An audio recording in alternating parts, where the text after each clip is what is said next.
Hi there, thanks for coming to watch me. And today what I'm going to do... Excuse me, that's the door.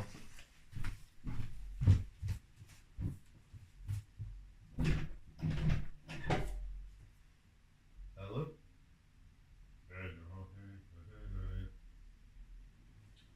Alright, thank you. Cheers, thanks, bye. It was just the postman.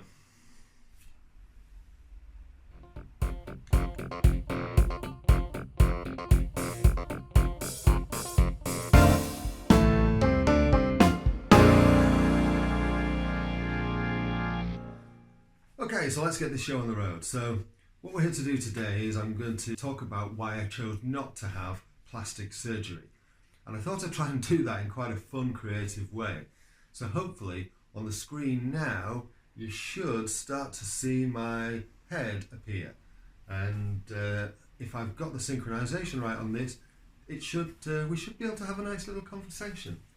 Okay, Cal, well, thanks for talking to yourself today. It's my pleasure. I do it all the time anyway. Yeah, I guess you do.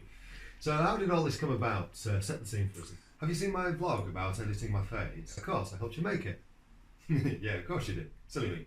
Well, it happened around the same time, kind of during my helper phase in life. Helper phase? Yeah, I decided that I wanted to help people deal with their problems in life. Okay. So while I was working full-time as a site manager, managing the contract cleaning team at M&S, I began doing lots of things on the side. Right, okay, well, what kind of things? Well, I worked at the Samaritans for several years. I worked at the Retreat Psychiatric Hospital. I mentored kids in schools. I worked for the youth offending team. Excuse me. All of which ultimately led to a job as a deputy manager of a residential home for people with mental health conditions, and that was based in Harrogate. Okay, so it sounds like you were pretty busy. I was. Although I should add that I left contract cleaning to take the job in Harrogate. But you're working cleaning now, right? That's right.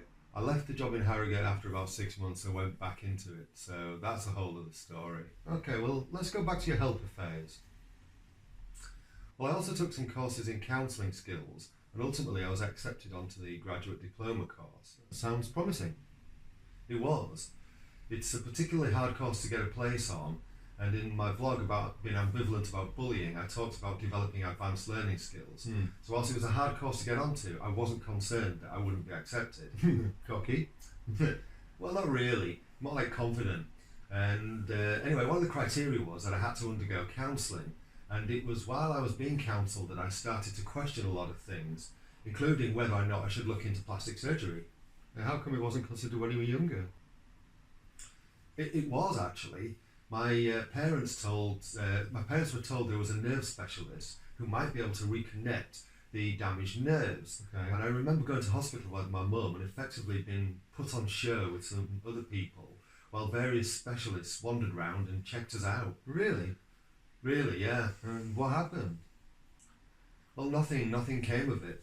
But it was one of those things that remained at the back of my mind, and as I got older, the more I resigned myself to the fact that the nerve damage was probably irreparable. But the counselling rekindled the idea. It did, yes. It dawned on me that it had been in the early 70s when we'd first looked into it, but now it was 30 years on, and science and technology had advanced, so I decided to look into it. Okay, yeah, okay. So how did that come about? Well, I got a referral from my GP on the basis that it was affecting my mental health and that I was undergoing counselling. I remember there was some reluctance to refer me though. Really? How come? Well, vanity. There's a tendency to think that issues regarding or relating to appearance are just vanity related, and they can be, quite dismissive about them. Right, so I guess because you were seeing a counsellor swayed them into thinking there were other effects on you. It obviously did have other effects, and yes, you're right. Okay, so you got a referral. Where were you referred to? I went to Jimmy's in Leeds, and how did that go? Well, the doctor or surgeon, whatever they call them, he was a nice chap, very understanding and helpful, and it took more visits than I thought. Right. I think I went about 3 times in total. Firstly for an assessment, then another to go through the procedure, and then they let me do some research and think about it for a few weeks before going back with a decision. And what surgery did he recommend?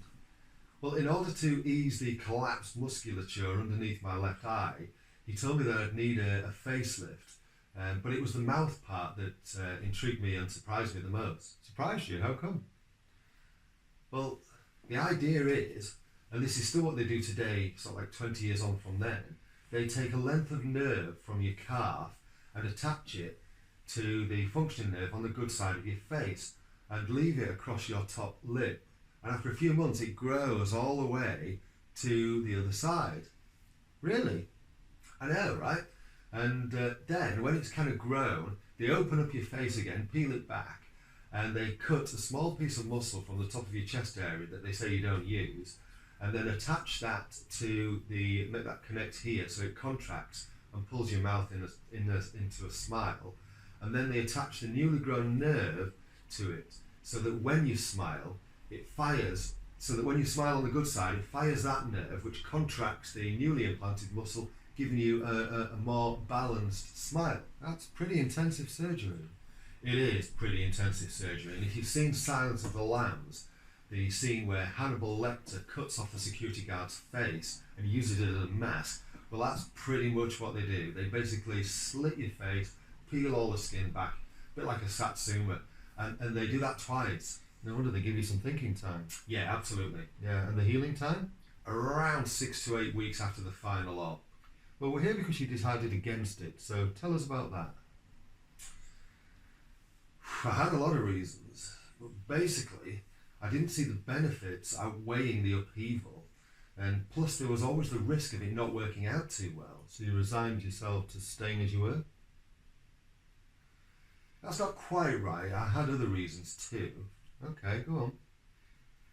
Well, I've exercised for most of my life, and one of the benefits I've gained is an enhanced kinesthetic awareness, and I love what exercise has given me over the years, and I just couldn't see the value of effectively making other parts of my body weaker in order to improve the way another part looks. Well, okay, I didn't see that coming.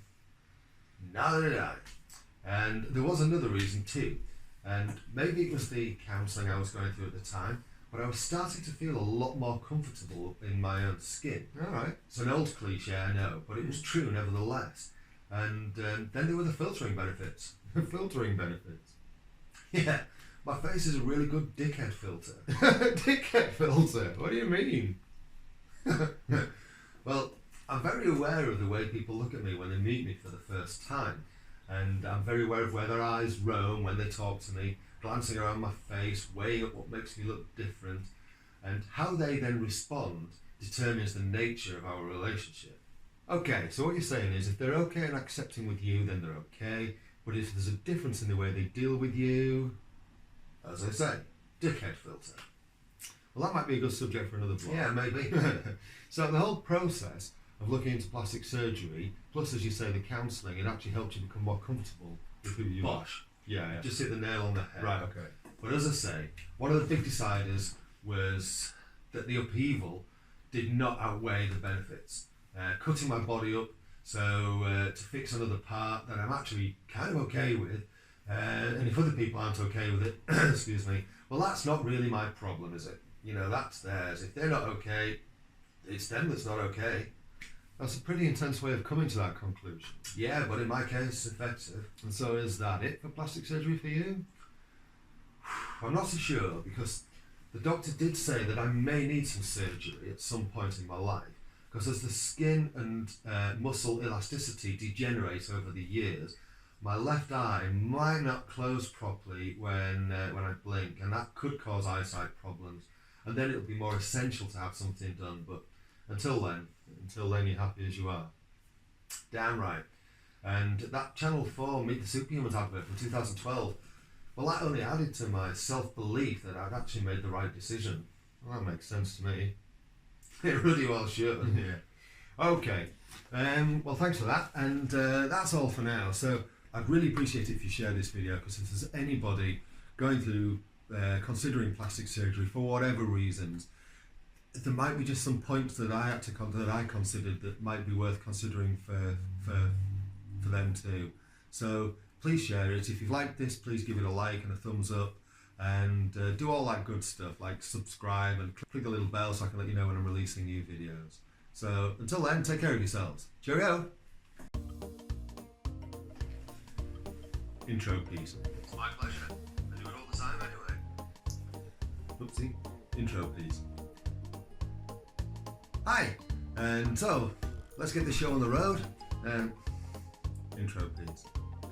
Right, so today, hi there by the way, I forgot to, oh, bloody hell, excuse me, doorbell. Just the postman. It was just the postman. It was just the postman. Take 3. Hi, I just wanted to, excuse me, that's the door. Forgot to take the prop out. I'm doing well with this. Let's try this again. Today what I'm going to do is, excuse me, doorbell. Oh. Don't know why I did that stupid voice. Let's try this one more time. Oh, hello. Good to have you back. Oh, excuse me, it's the postman. I wasn't supposed to say that.